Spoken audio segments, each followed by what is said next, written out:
ශුද්ධෝත්තම ප්‍රැන්සිස් පාප් වහන්සේගේ අභාවයෙන් පසුව හිස් වූ පාප් ධූරය සඳහා මීළඟ පාප්වරයා තෝරා ගැනීමේ නිල ක්‍රියාවලිය මැයි මස 7 වැනිදා පවත්වන බව වතිකානය නිවේදනය කර තිබෙනවා.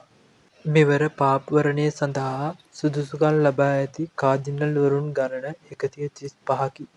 ඉන් කාදිනල්වරු 53ක් යුරෝපයෙන්ද 23ක් ආසියාවෙන්ද 20ක් උතුරු ඇමරිකාවෙන්ද 18ක් අප්‍රිකාවෙන්ද 17ක් දකුණු ඇමරිකාවෙන්ද ඔෂනියාවෙන් 4 දෙනෙක්ද සුදුසුකම් ලබා ඇත.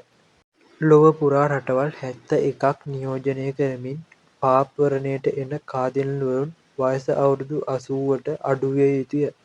වතිකානයේ සිස්ටීන් දෙව් මැදුර තුළ පැවැත්වෙන මෙම ඡන්ද විමසීම සැලකෙන්නේ පෘථිවියේ වඩාත්ම රහසිගතම ඡන්ද විමසීම ලෙසයි.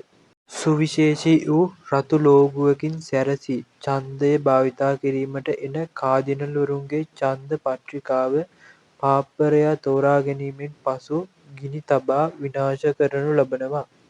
1800 සිට පැවත එන මෙම සම්ප්‍රදායට හේතු වී ඇත්තේ ඡන්දයේ රහස්‍යභාවය රැකගැනීම සහ දේශපාලන බලපෑම් වලින් පල්ලිය ආරක්ෂා කර ගැනීමයි.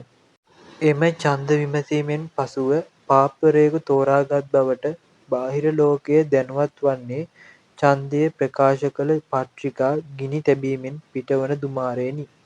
ඒ අනුව සිස්ටීන් දෙව් මැදුරේ දුම් කවුළුවෙන් සුදු දුමාරයක් පිටවුවහොත් කාදිනල්වරුන්ගේ ඡන්ද වලින් 3/2ක් ලබාගෙන නව පාප්වරයෙකු තේරී පත් වූ බව සංකේතවත් වනවා.